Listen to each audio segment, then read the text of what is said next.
दोस्तों, एक गांव में एक साधु रहते थे जिनका सभी गांव वाले बहुत आदर सत्कार किया करते थे।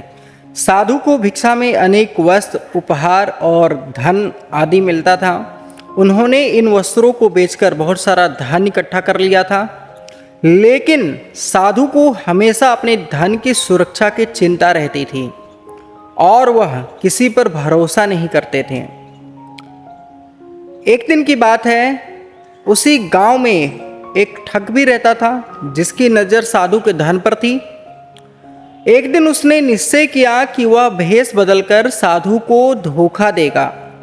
एक छात्र के भेष में वह साधु के पास गया और उसने अपना शिष्य बनने के लिए कहा कि प्रभु, मुझे अपना शिष्य बना लो, मैं बहुत लायक शिष्य बन के दिखाऊंगा।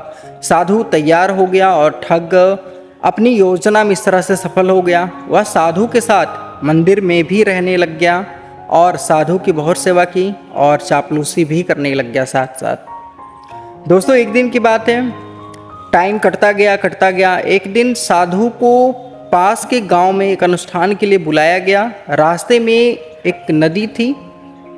साधु ने उस नदी में स्नान करने की इच्छा को जाहिर किया उसके सामने और अपने पैसे के बंडल को एक कंबल में छिपा दिया और जो वो शिष्य बनकर जो ठग उसके सामने आया था, उस ठग को अपनी सामान की रखवाली करने के लिए कहा। ठग इसी दिन का इंतजार कर रहा था। फिर क्या था, जैसे साधु महाराज नदी में डुबकी लगाने लगे और वैसे पैसे की गठरी लेकर वह जो ठग था वो भाग खड़ा हुआ। दोस्तों, इस कहानी से हमें यही सीखने को मिलता है कि हमें चापलूसी से बचना चाहिए। हमें चापलूसी करने वाले लोगों पर कभी भरोसा नहीं करना चाहिए। ऐसे लोगों से हमेशा सावधान और सतर्क रहें।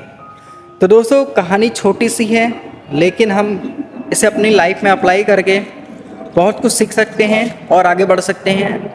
मुझे उम्मीद है कि कहानी आपको अच्छा लगा है। अगर अच्छा लगा है तो लाइक, शेयर एंड सब्सक्राइब भी कर देना। मिलते फिर एक और एक्साइटिंग वीडियो के साथ। तब तक के लिए जय हिंद।